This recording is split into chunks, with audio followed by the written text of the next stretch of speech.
You. All right, good afternoon, everyone.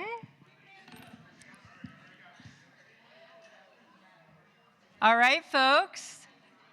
I see all of you back of the class students, and old habits die hard, I can tell. We got a trustee here in the middle of the room. Okay, good. Academic Senate President, thank you for being closer. That's awesome. All right, well, welcome everyone. I'm going to get us started so that we can get through our material, which I know you're going to be excited and fascinated by, because this is accreditation.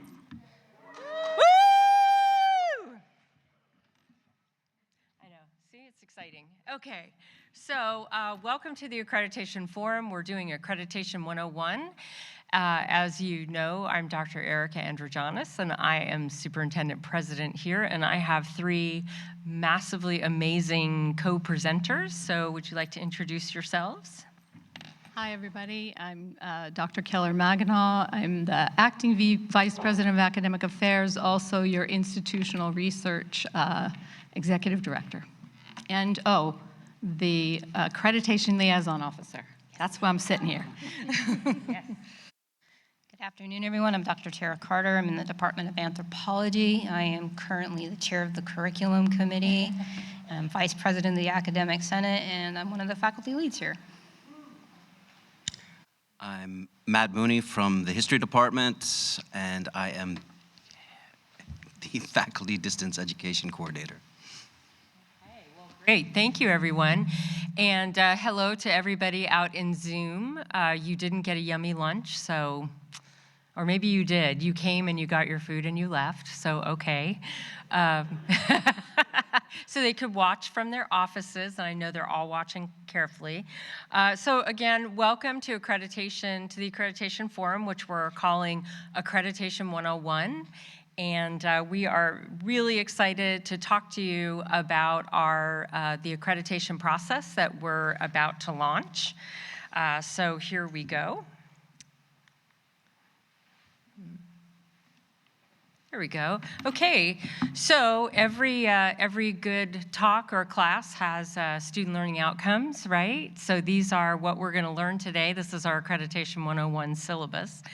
What we're going to do is talk about why accreditation matters for everyone. It's our institutional impact, and basically how accreditation going through this process is really connected to our mission as an institution and how it ties to how we prove institutional excellence.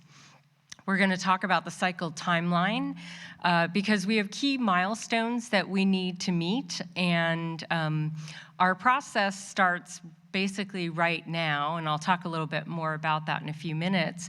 And we'll talk about how we get from this point through the peer review process. So from here, we're in May of 26, and the peer review evaluation process ends in September of 2028. So it's a long process, and we're not active in it the entire time, so don't feel like we're running a marathon in 2 years, because we're not. And then we're going to also go over what the ACCJC standards are, because they've been updated since Santa Barbara City College last went through a comprehensive accreditation evaluation. And we're going to review our institutional priorities. And when we say that, we're talking about the things that we need to focus on as a campus to ensure that we meet all of the accreditation standards.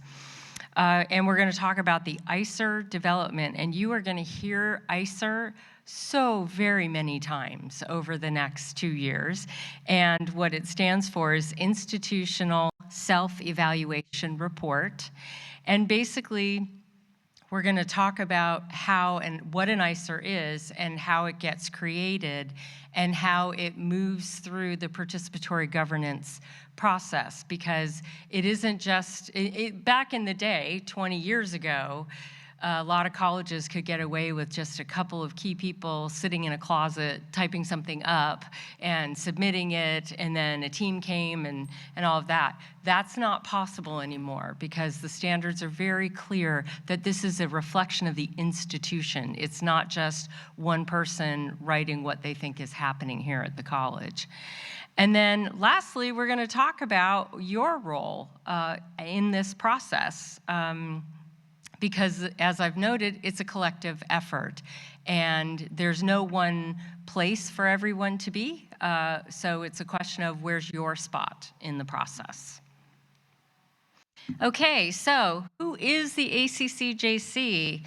The Accrediting Commission of Community and Junior Colleges is it supports member institutions. It's completely about membership. So ACCJC is a peer review institution, and it is comprised of all of the colleges in the California Community College System, as well as some colleges in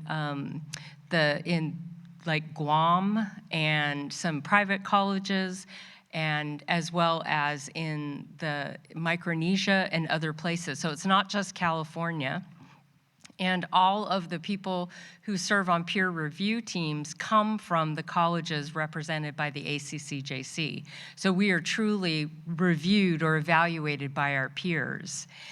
And its member the ACCJC supports its member institutions in advancing educational quality and successful outcomes for all students.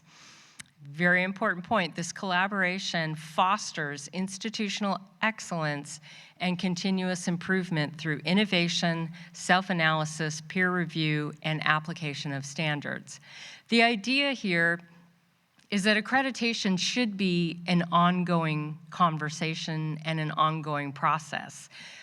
It's a little difficult to do when the standards change.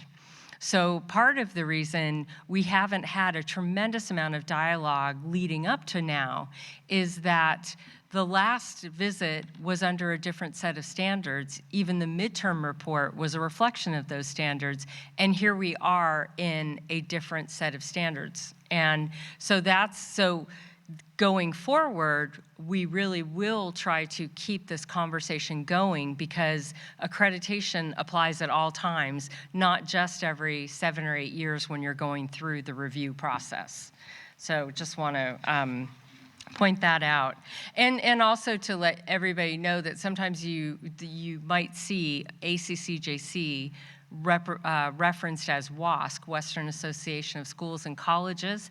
And that's because until about 10 or 15 years ago, we were attached to the Western Association of Schools and Colleges, as well as their accrediting commission for K-12, but they split off, and that's why the ACCJC is standalone. So just a little fun fact there.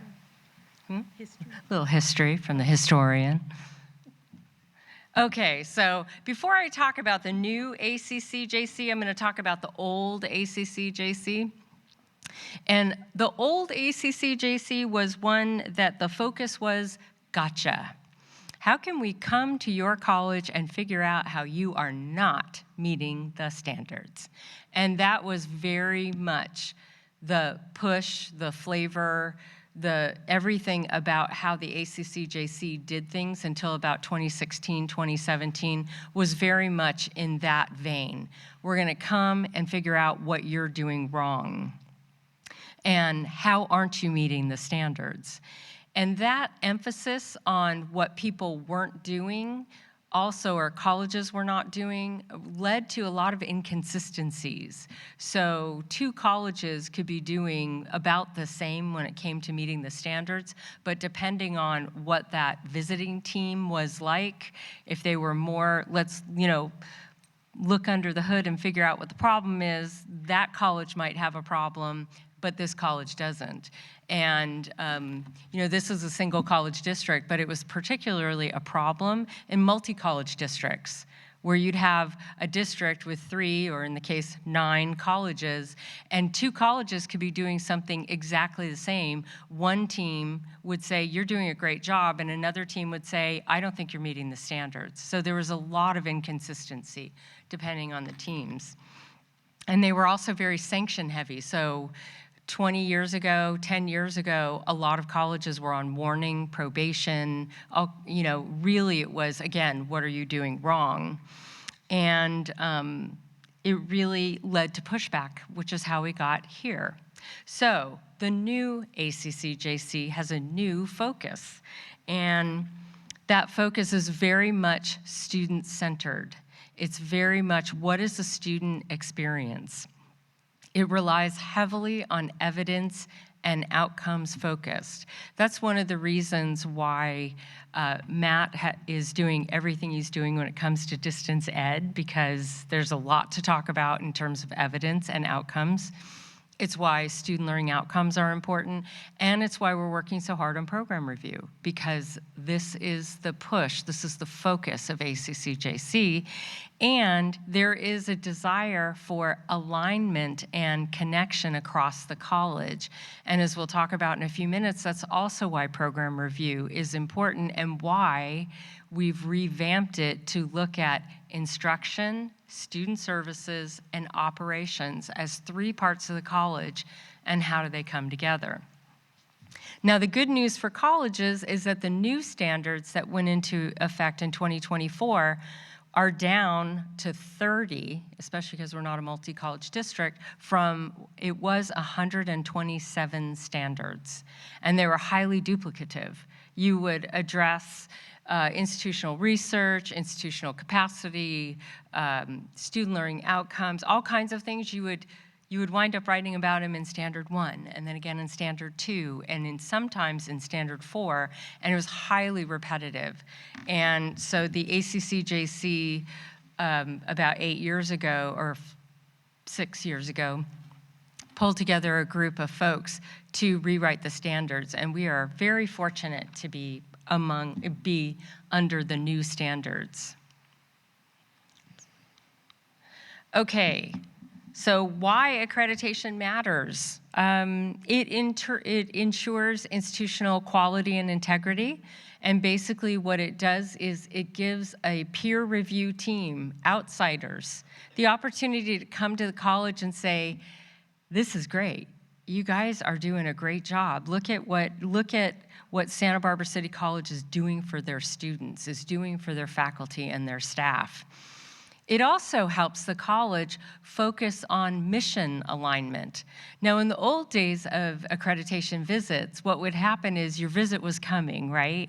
So you're like, we've got to show the team we believe in our mission. So what we would do is we would make a bunch of posters that had our mission on it, and we would put them in every classroom and in every conference room. So we would think, okay, when the team comes, we live our mission. Look, it's on the wall.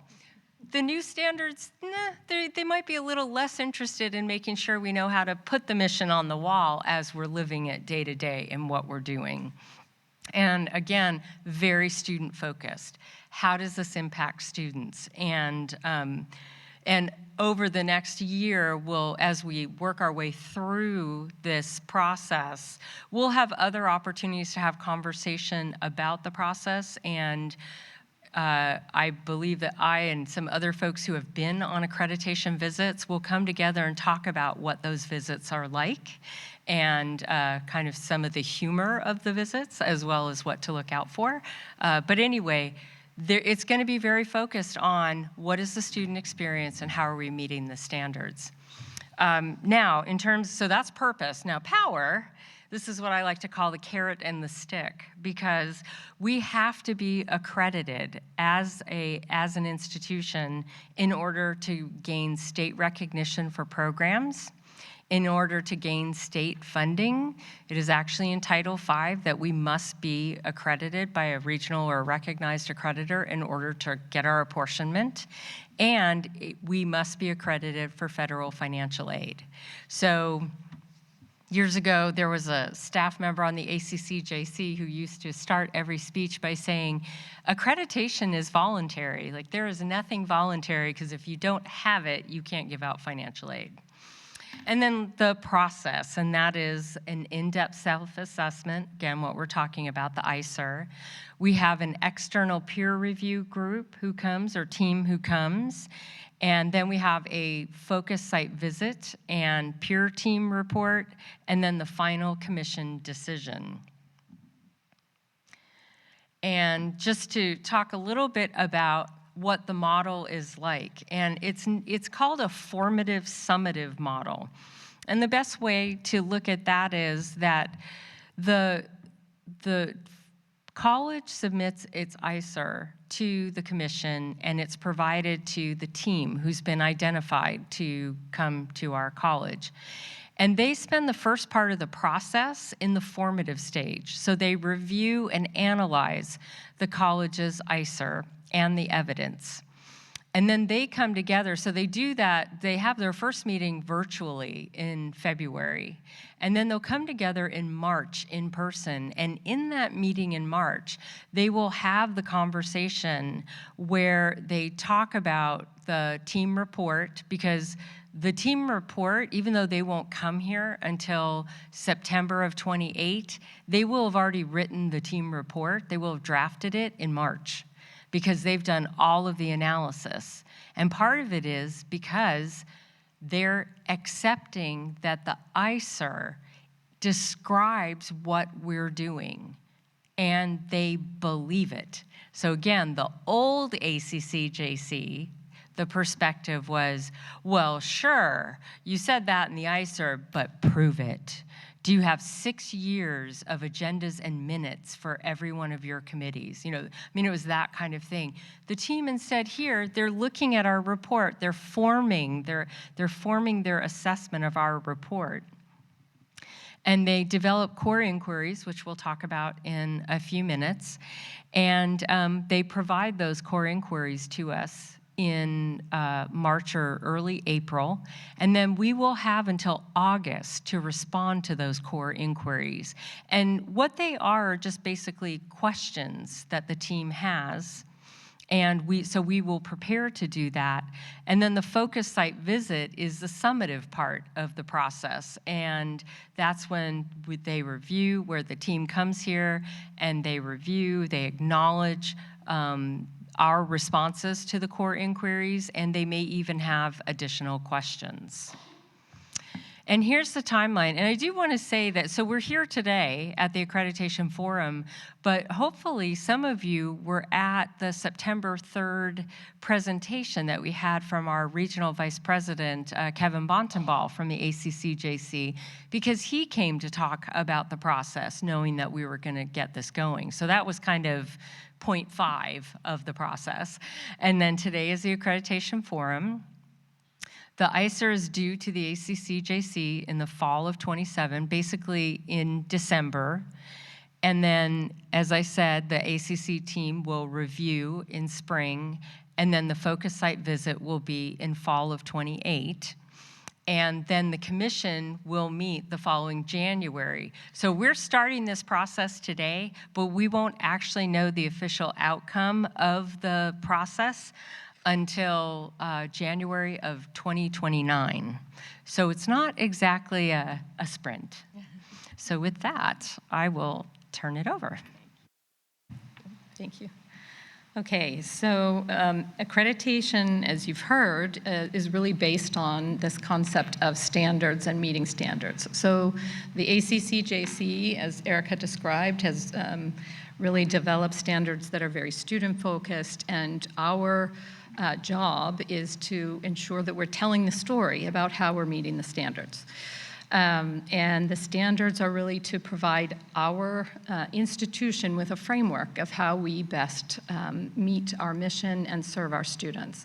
And as Erica said, the focus on from ACCJC right now is really about continuous improvement, and it's about using, really examining what we're doing, measuring what we're doing, and really integrating our planning around continuous improvement for student success.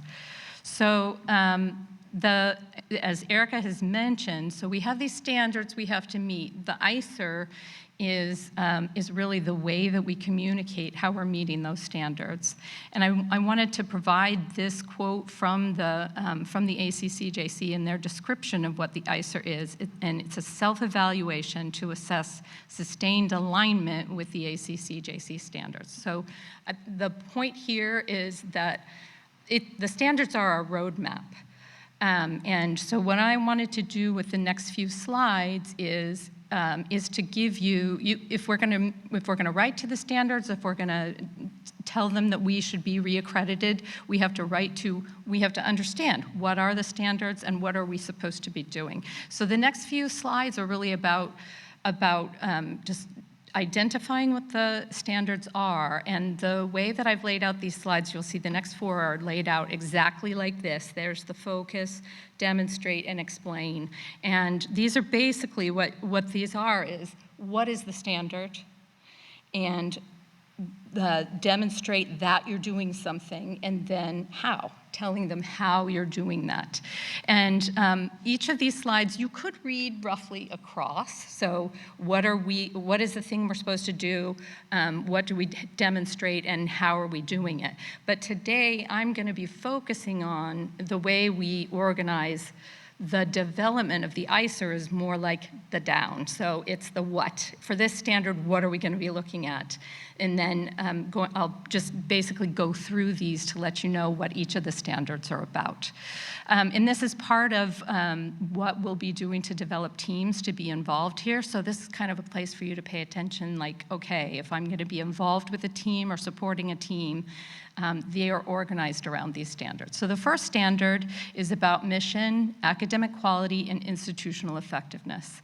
And what they're focusing on there, it's kind of two categories. It's about the mission and how you serve your community. It's also, and together with that, it's about how transparent are you with the public and the community. So are you, for example, giving updated, accurate information to the public in every ways that you communicate?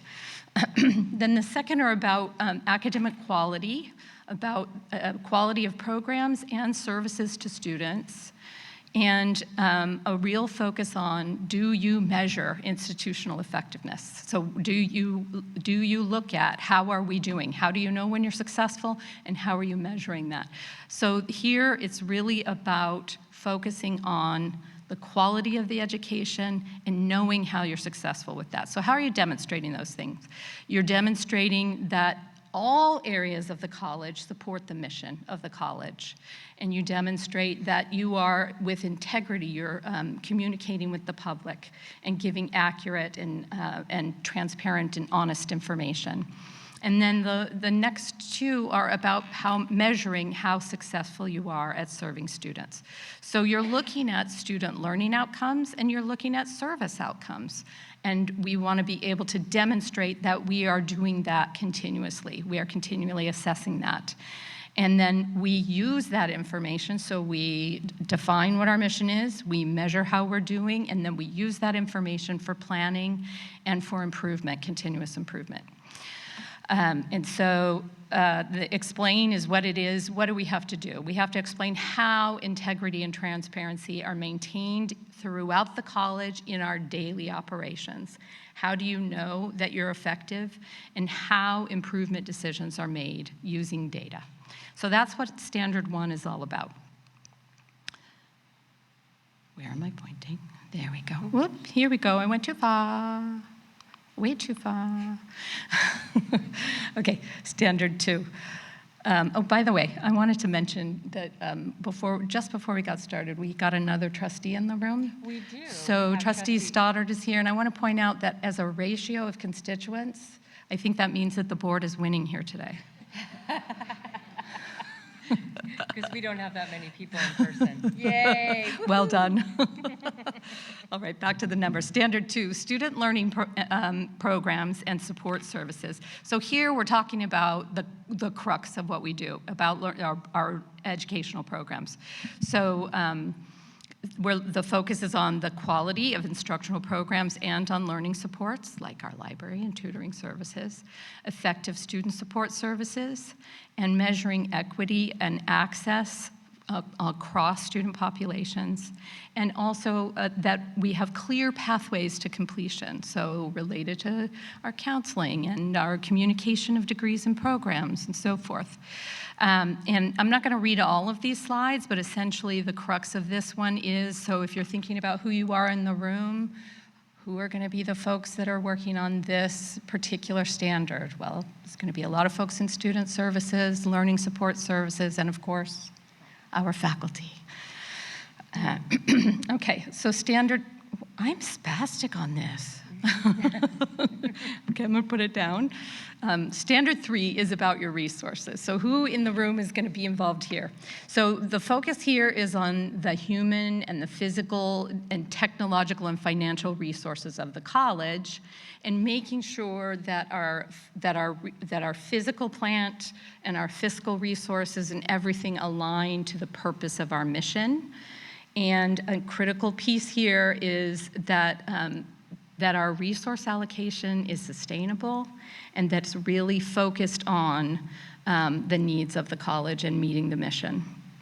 So the folks in the room who are going to be involved here, obviously, human resources, IT, fiscal services, lots of operations. And you're going to need to demonstrate that your staffing and resource supports effectively serve programs and services. And this one is a really critical one, that the resource requests are tied to planning and assessment. So we'll get to where this comes into play critically when we talk a little bit about one of our areas of focus, is that a big part of resource allocation is connected to, are you measuring how you're doing? How are you doing? What do you need to do to plan for improvement? And what resources do you need? So you'll see this as a really strong theme throughout the standards, and a reason that we have a focus on program review coming up. Okay, so standard 4 is about leadership and governance, and the areas we're focusing on: effective leadership at all levels of the institution, and clear roles for governance groups, and ethical, participatory, and transparent decision-making. And so if you're thinking about these areas, in this standard, you might want to be thinking about how we just redesigned our participatory governance process, and we're about to improve a new handbook that's a 3-volume called the Compendium of Governance and Decision-Making.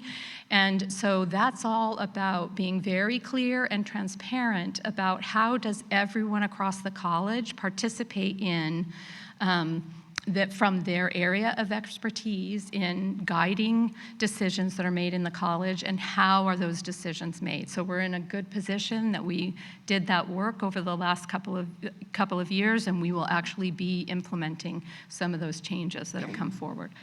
So those are the standards, the 4 standards. And if you haven't figured it out by now from what Erica has said and what I've said, that a strong ICER has these key characteristics. It's very evidence-based. It's focused on student learning and student success. And here's a critical piece that I think is also related to the newer, nicer ACCJC, which is that under these new standards, and what they're expecting is, rather than saying, pulling out something from a file and saying, oh, you're not doing what you're supposed to be doing, or you failed, it's about, we recognize, for example, I just talked about governance and decision-making. 2 years ago, we began working on improving that, how we communicate that, and making sure everyone understands their role. And so we've been working over time to improve that. By the time we submit our ICER, we may very well be very much a work in progress in actually implementing that. But we will be able to say, here is how we discovered we needed to make this improvement. Here's how we made this improvement. Here's how people were involved. Here are the processes now, and here are the results so far. So we may not be a model in the state of participatory governance and decision-making, though we might be soon, but we will be a work in progress, and we'll be able to demonstrate that. And then the last thing is really the evidence have to show assessment of outcomes drives planning, and planning for improvement, resources, and innovation in the college. That's the crux of what a strong ICER does. And let's see. So then we deliver our ICER, and as Erica said, the review team will take the ICER and will do a review of that that's the formative process, the formative part in the process. And what they're going to deliver back to us before they come for the focus site visit is these what's called core inquiries. And as Erica mentioned, those are just questions. So a lot of people have a tendency to be really frightened by the core inquiries because they're like, oh, it's a finding, we're in trouble. And in fact, the core inquiries are not meant to be, gotcha. They're not a gotcha. They are actually, sometimes a core inquiry that comes back to us for us to address before the visit might actually be a possible commendation, looking for an area of excellence. So I like to think about the core inquiries as one of two things. And so, one of them might be, okay, we know you're meeting the standards, but we're just kind of confused about this one particular one. Can you give us more information about this? We want to hear more about process so we can actually have a better understanding of how you're doing it. Or it might be, you got a good start here, but there may be some area that you need to improve here on one item. Yeah. If I can give an example, one team that I chaired, I've been on 9 teams and I've chaired 5. And one of the teams I was on, the core inquiries, there were 4 core inquiries, and by the time we went to visit the college, they only had commission action on 2 of the inquiries because 2 of them were taken care of, because one of them had to do with their board policies and administrative procedures. And when they had written their ICER, they were at the very beginning of coming up with a systemized way of going through them and making sure that they were making progress. So that's what they wrote about in their ICER. So it was a core inquiry for the team, like, we're not really seeing this built out. So that was in March, but by the time we went for the visit at the beginning of October, they had responded to the core inquiry and they had fully instituted the system they had been working on when they were writing their ICER. So they satisfied the core inquiry and it went away. And so we should read nothing into core inquiries, whether you get 1 or 5, it's not a finding. I would say also, one of the biggest, most important parts about preparing the campus today is that because we have such a seasoned president who's been on a lot of teams, who's gone through accreditation with several colleges, she's already helped us to begin to identify, these are like pre-core inquiry areas. And so we already have the opportunity to be saying, let's work on this, because if we don't, it's likely to be a core inquiry. But then there's the other, the yummier core inquiry that I like to think of it as ooh, nifty. Like they read something and they're like, oh, that's a really fun sounding thing, or you're doing a great job here. And so that's where they want more information. You're doing something nifty, please explain this to us more so that we can give you a commendation on what you're doing. And so with that, we're gonna start the sort of pre-core inquiry ideas with a kind of core inquiry sandwich. We're gonna start with an ooh, nifty, that I'm gonna turn it over to Tara. You're gonna have to do what I fail. All right, so you need a professor to. Well, thank you everyone for being here. I have to share, when I first came to City College, we were under accreditation, and I kept hearing about ICER, and I did what every good person does, I Googled it, and they said it was the International Society for Equine Reproduction. I thought, well, that's different. I'm not quite sure how that works out. So what I want to do now is actually anchor some real practices that we're doing at the college that maybe we might be considered for an exemplary practice. I know we can actually encourage our own. And so an exemplary practice is one that is student-centered, it's equity-focused, it's data-driven, and it's innovative. And as you all know, distance education has become a main component of how we offer instruction, and it comes in a lot of different varieties and flavors. Just for a reference, because I am the curriculum chair, I'll tell you, pre-pandemic, we had less than 200 courses that were eligible to be offered online. Today, we have close to 1,000 credit courses and nearly 400 non-credit courses that can be taught online. So, obviously, the Chancellor's Office and ACCJC want to make sure that we're offering quality instruction online, because for those of us who have tried it, it's challenging to take that kind of magic that happens in the classroom when you're engaging with your students and you get the nods and you see the light bulbs going off. You know, how do you translate all of that into an online environment? And so one of the ways that they measure that Matt's going to talk a lot about, is something called RSI, which is regular and substantive interaction. It used to be called regular and effective contact or communication.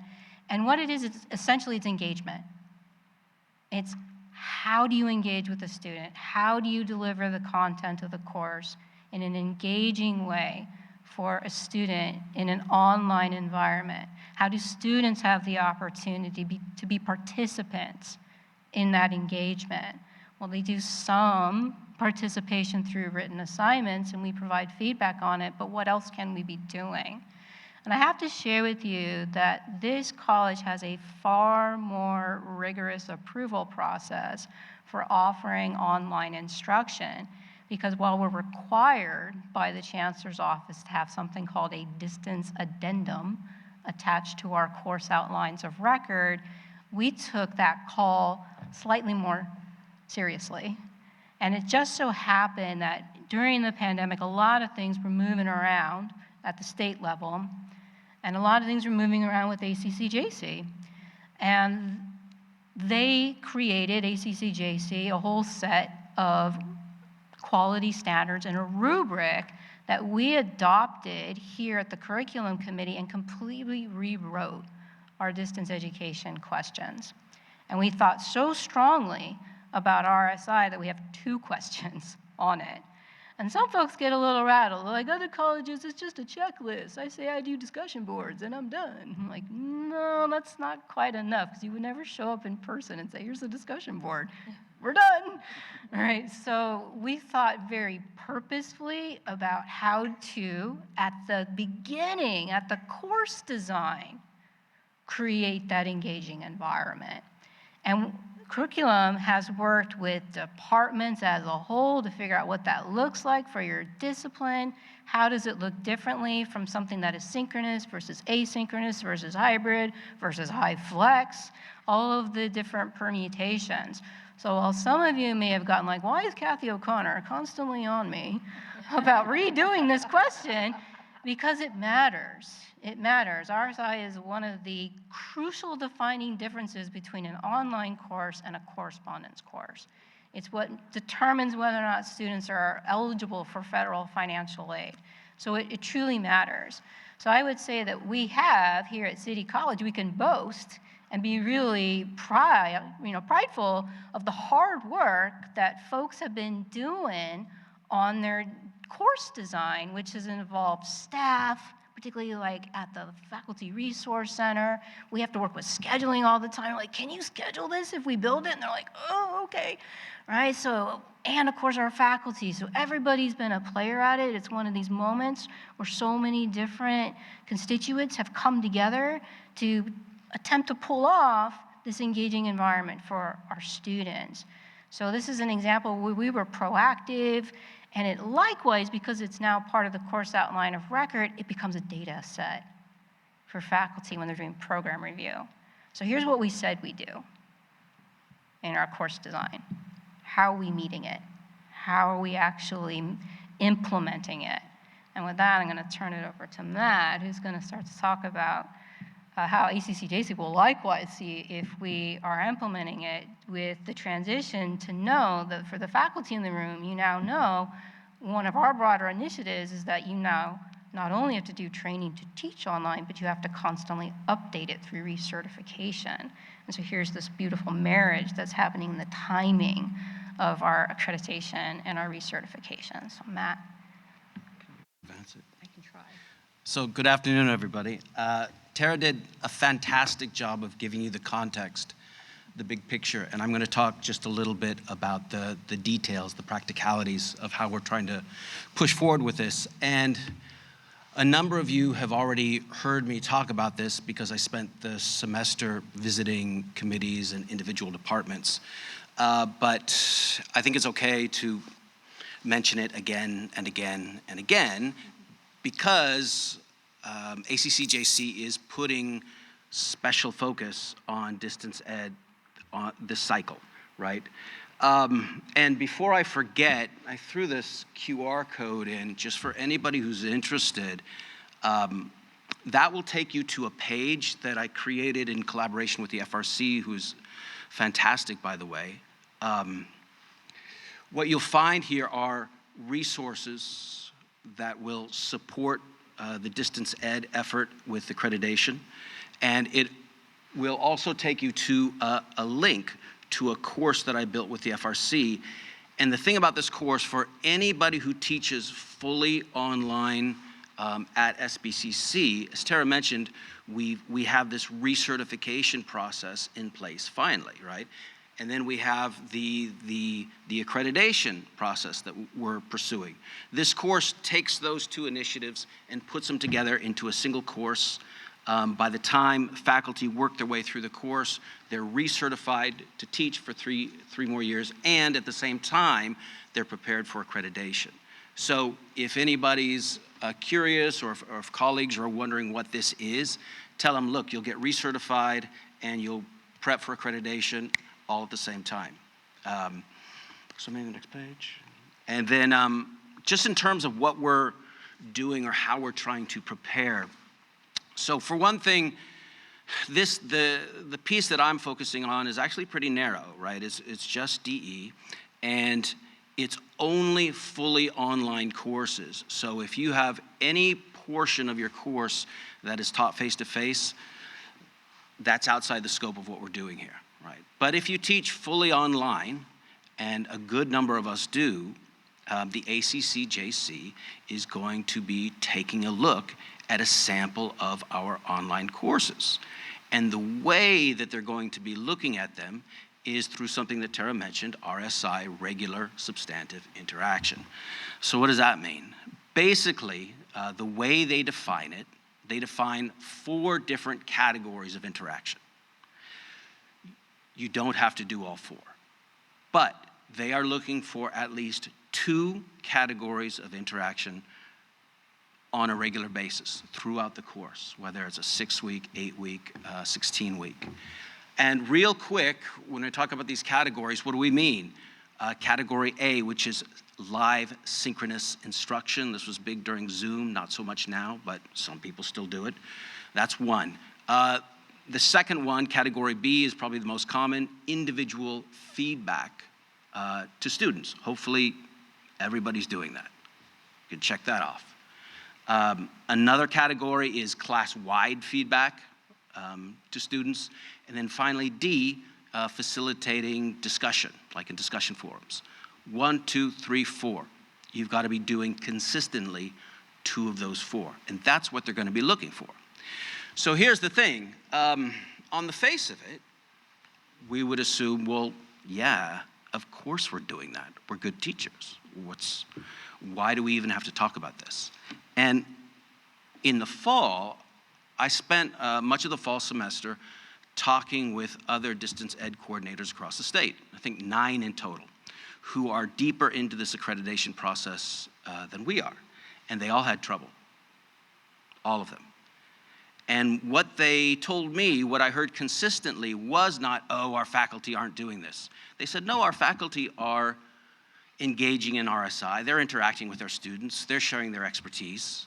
They said the problem is, for one reason or another, the ACC JC evaluators did not recognize that they were actually doing what they were supposed to do. So that's the real challenge, right? As far as I look at it, there's two different levels. It's number one, are we doing it? And I'm going to assume optimistically that we are. But the second challenge is, how do we make sure that the accreditors actually see it? And just trying to think through this for a second, I mean, I think about my own online courses. I spend a lot of time on my courses. I think they're pretty good. But it takes my students at least a good week to figure out how everything works, how to find what they need, how to submit work, how to interact with their with fellow students. It doesn't happen instantaneously. And yet, how long are the accreditors actually in your course? They're not there for a week, right? Maybe 10 minutes? Maybe, right? So you got 10 minutes. What do you do? And so one of the strategies that we're pursuing, aside from, helping faculty with course design, is building what we're calling a reviewer guide. And basically what that's going to be is something very, very simple. It's no more than 1 page. And faculty will put that into their course. And it's going to be where the accreditors will find it. And it's very simple. It's going to say, here's what I do. Here's where to find it. I do category B. Look in weeks 7, 9, and 12. I do category D. Look at any of my discussions, right? So the goal is to be proactive about this, to encourage faculty to not only think about their pedagogy, but then to make that teaching visible, to give the accreditors the evidence they need so that they can mark us compliant and move on to the next faculty member. So I just want to finish by saying, if you're on the all faculty email, you probably get a lot of emails from me bugging you. And I'm going to keep that up for at least, another year and a half, I'm sorry. But keep in mind, these messages are meant only for fully online instructors. But if you are a fully online instructor, please, please, please pay attention. Because if you teach fully online, you will be in that pool of courses that are sampled. And the ACC-JC is going to look at them.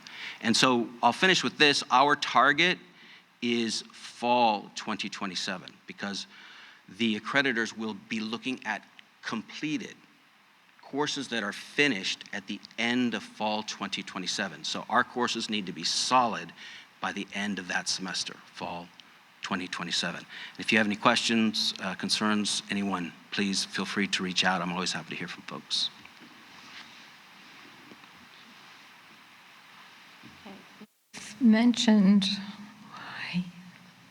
We have already mentioned program review a couple of times.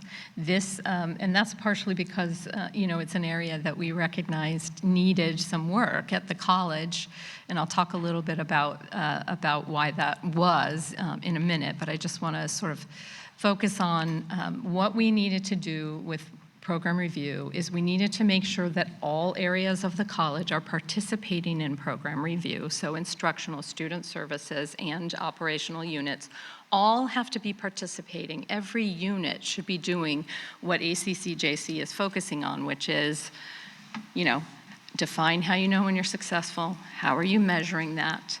What do you find when you measure it? How do you plan to improve? And what resources are you needing or drawing on to be able to do that? And you can see that reflected in the 3 substandards that I put here under mission and effectiveness, that the institution establishes meaningful and ambitious goals, that they regularly review disaggregated data, and direct resource allocation, innovation, and continuous quality improvement, direct resources to that. So that's what we need to meet. And what we, quickly learned, and this was happening around the time when I got here about 2.5 years ago, is that program review wasn't functioning in that way of having a holistic view of the college and having our resource allocation focus broadly across, data, evidence, and improvement plans. And so the challenge really was that all areas of the colleges were not systematically doing that.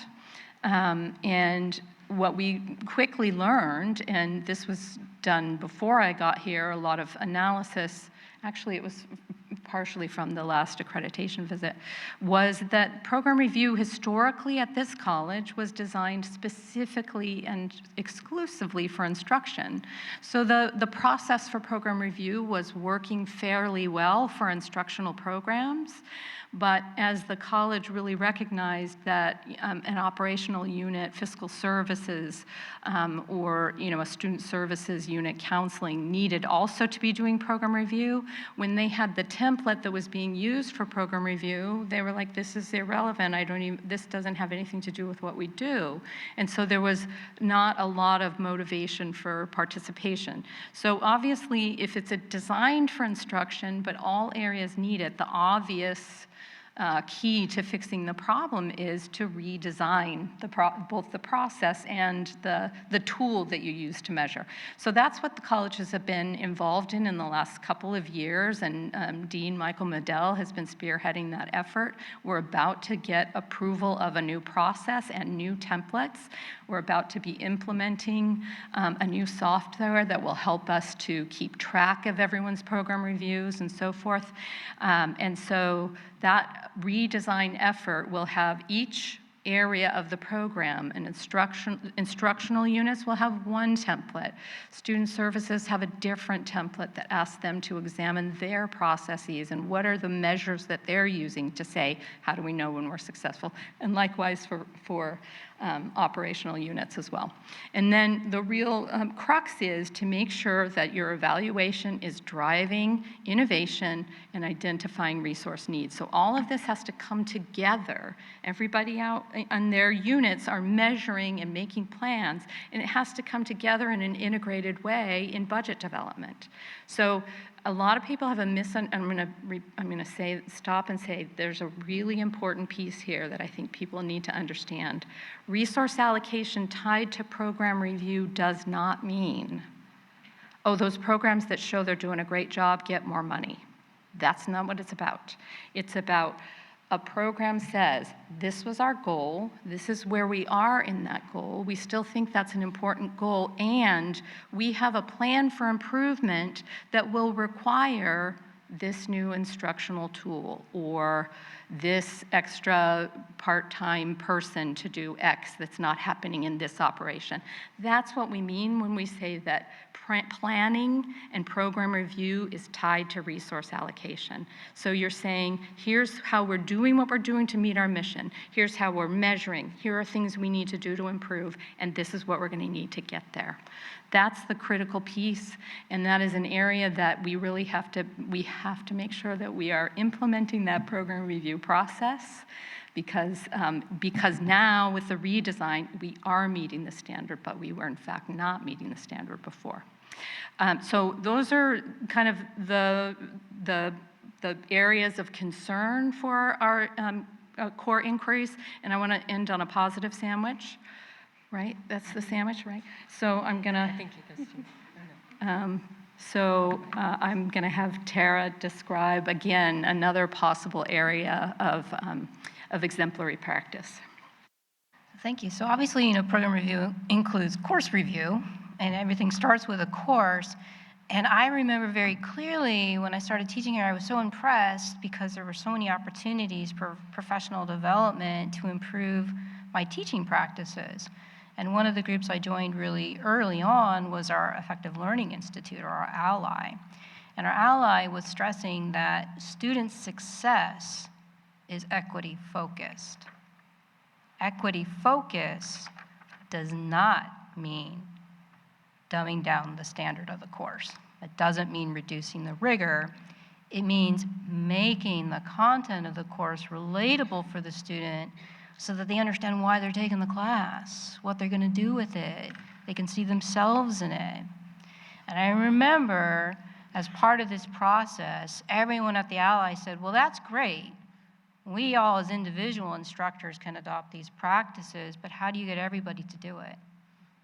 I said, well, it needs to be somewhere in a legally binding document like the course outline of record. And they laughed and they said, that'll never happen. And I said, duly noted, but take the challenge.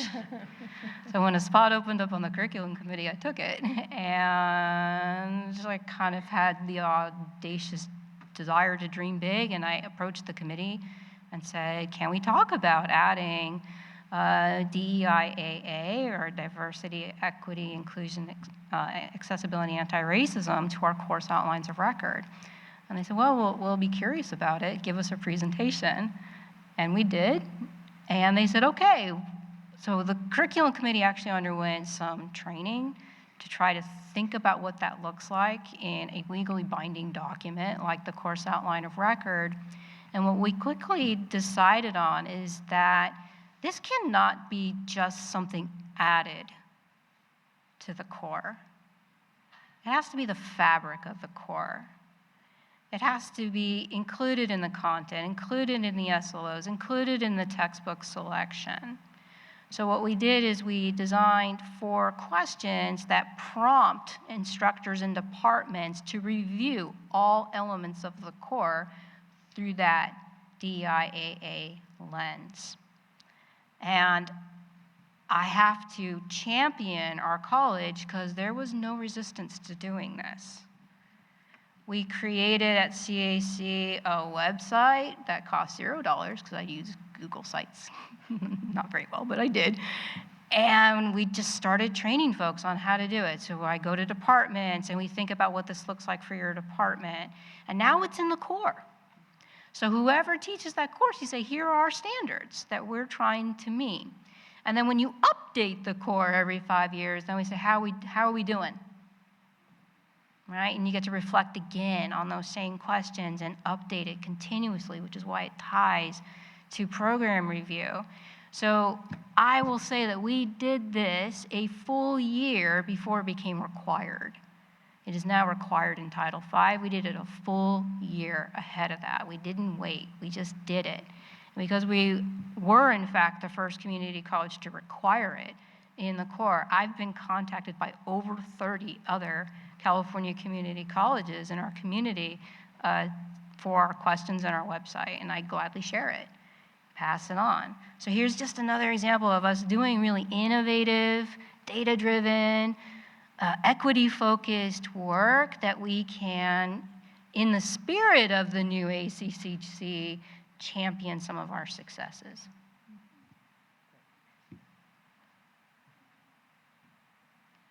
Okay, so a strong ICER is basically about the people.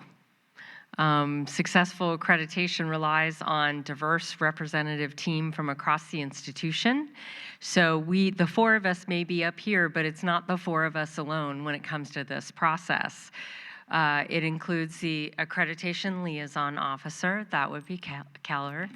It includes instructional leaders, student services leaders, administrative services leaders, institutional effectiveness and research, and governance representatives. So there's room for everyone in this process, and actually we should have had students on there too. We should, because they're part of governance groups. I will tell you that the college I just visited, they not only had students on every single one of their writing teams, but students were present the day and a half that we were there, and were involved in every single meeting that they had with the with us as a team, and it was great to hear the student voice. Okay, so the ICER leadership team includes a steering committee, and that is myself. And just so you know, in the ACCJC's eyes, It is the CEO of the organization who bears the responsibility for ensuring the college meets accreditation standards. So that's why I play a key role in it, because ultimately I'm responsible for it according to the ACCJC. We have the ALO, Keller, faculty co-chairs, Tara and Matt. Administrative support, Larissa from my office, Holly Higgins from the Vice President of Academic Affairs office, huge help. And will be very important. That administrative support will be very helpful as we go down the road. And then the standards writing teams. And as we see there, the core teams, Keller went over the different standards. So there's standard 1, standard 2, standard 3, and standard 4. There's also a team that will help focus on evidence. And gathering evidence. Now, one thing to know is that if there's a role for everybody on a team. So if you're out there saying, oh, I don't really like to write, or I'm not really sure what this means, that's okay. Just because you're on a team doesn't mean you have to be a lead writer. You might be somebody who provides perspective on one part of a standard, or you might be somebody who edits or reads and gives perspective. So don't let whether or not you like to write or you feel strong enough in writing to be a reason not to participate. The other thing I want to say, there's one last detail, and that is that all ACCJC visiting teams and the platform for ACCJC is Microsoft Teams. And so we will be doing this entire process in Microsoft Teams only because that will allow us to upload the documentation from one Teams platform into another Teams platform. And the ACCJC has been using Teams for at least the last 5 or 6 years, if not longer. And it's always possible they could change their platform before our ICER is due, but right now that doesn't seem to be the case. I am saying it right now because I want to make sure that everyone out there knows doing this in Teams is not nefarious. And it is because it is how accreditation is handled by the ACCJC. It is not a backwards door or back door into, we're turning the college into Microsoft 365. I cannot emphasize that enough. I do not want anybody to leave this room or the Zoom thinking that there's an underlying reason. There isn't. The ACCJC uses Microsoft Teams, and when Larissa organizes the evidence and helps make sure that all of our documents are ready to upload, it is easier to do that going from one platform of Microsoft Teams into another. That is the only reason we're using it. I just want to make sure everybody knows there's nothing else to that. And then the last is very exciting. You know, of course, successful review requires a collective effort, and we need everybody's perspective. But I just want to emphasize professional growth credit. So you can earn professional growth credit or flex for your time. And we are finalizing a streamlined submission process to make documenting your work as simple as possible. And stay tuned for specific details because we definitely want to make it easy to report this, your time, the important time that you spent on this process. And lastly, we like to engage folks, and so we have a couple of things. Number one, you were handed this very handy 2-page, back-to-back kind of explanation of the standards and accreditation. Thank you to Holly for doing this. But when you leave here, you're also going to see that there are 4 different colors of bracelets. And I'm going to invite everybody, and each bracelet has a different standard. So one side it says, what's your standard? And the other side says, you know, standard 1, mission and effectiveness, or standard 2, student success, Standard 3, Infrastructure and HR, or Standard 4, Governance. And I encourage you to pick up a bracelet. You could pick up 1, or you could pick up 4 if you feel like you are part of that standard, as we have explained it today. And, it's just a nice way to remind yourself or think about the fact that what we're going to be talking about between now and December 27th is how do we all live, eat, and breathe the standards, and where is your role in the standard? And for those of you out in Zoom land, we will have these in the president's office, so if you're not here to pick them up today, that's okay. You can stop by my office and pick him up. So please do, because this is really important. It's how we sort of show collective spirit with the college. And I think that's it, other than to say thank you very much for coming, and thank you to Larissa for all of the great catering and everything, and Holly for all of the help, especially doing this. And don't forget to pick up your bracelet. Unless there are questions. Does anybody have a question? Question? Yes, Trustee Morris.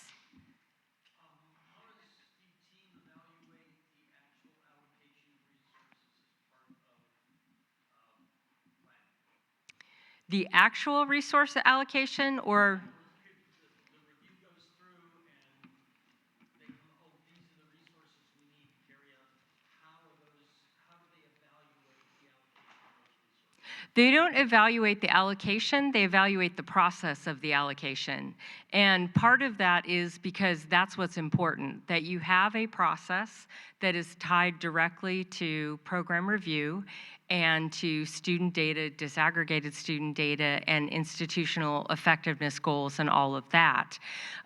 But the ACCJC doesn't weigh in on whether or not you allocated $1 or $100,000, because that's not actually their purview.